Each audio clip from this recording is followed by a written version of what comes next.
Magandang araw mga kabayan at kadepensa, may ibabahagi na naman ako sa inyo dahil sa video na ito ay pag-uusapan natin ang tungkol sa ating depensa. Bagong missile corvette ng Pilipinas nilunsad sa South Korea. Gagamitin agad sa West Philippine Sea, pero bago tayo magpatuloy huwag mo muna kalimutan mag-like, share and subscribe. Paki-follow and like na rin ang aming Facebook page na nasa description na ang link.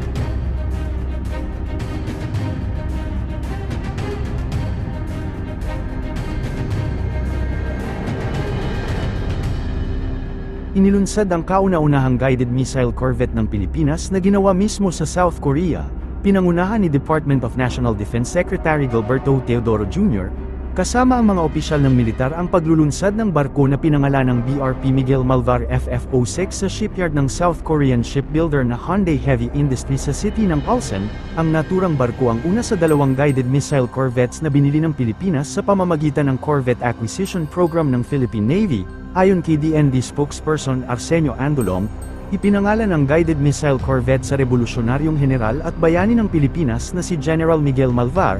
Samantala, sa naging talumpati ni Secretary Teodoro, inihayag nito ang kanyang pagnanais na matularan ang value o katangian ng South Korea na indomitable spirit, na ibig sabihin ay naninindigan sa kung ano ang tama, at nagpapakita ng hindi natitinag na katatagan na mahalagaan niya sa progreso at pag-unlad ng South Korea. Naniniwala din ang DND chief na maaari rin itong magbigay ng inspirasyon sa Pilipinas upang maabot ang buong potensyal nito. Pinasalamatan din ng kalihim ang Republic of Korea sa hindi natitinag na suporta sa posisyon ng Pilipinas sa West Philippine Sea, partikular na sa pagtutol sa unilateral aggression at ilegal na aksyon ng People's Republic of China. Kaya aasahan na magagamit ang bagong missile corvette ng Pilipinas sa West Philippine Sea, dahil sa mataas na kapasidad at kakayahan nito. Nagsagawa ng port call sa Pilipinas ang commanding ship ng United States Navy 7th Fleet na USS Blue Ridge. Ang USS Blue Ridge o ang LCC-19 ay isang amphibious command and control ship na may advanced communication and information systems para sa epektibong pangangasiwa sa naval o maritime operations. Kahapon ay bumisita ang commander ng US Navy 7th Fleet na si Vice Admiral Fred Catcher sa tanggapan ng Philippine Navy. Tinanggap siya ni Philippine Navy Vice Commander Rear Admiral Cesar Bernard Valencia, na kumatawan kay Navy Flag Officer in Command Vice Admiral Toribio Adachi Jr.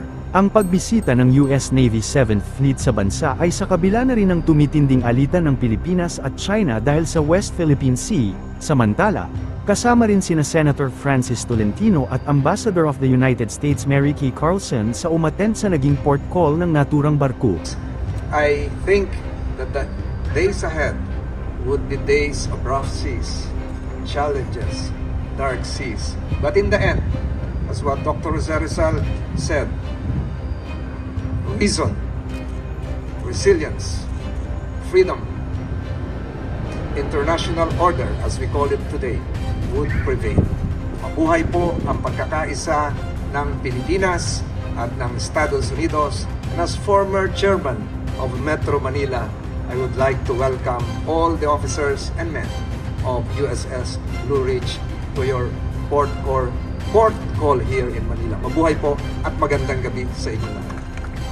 Para sa mas madaming update tungkol sa ating depensa, i-follow at like muna ng aming page na nasa description na ang link. Huwag mo na rin kalimutan mag-like, share, and subscribe. Pindutin mo na rin ang bell para updated kayo sa aking mga video. Maraming salamat po.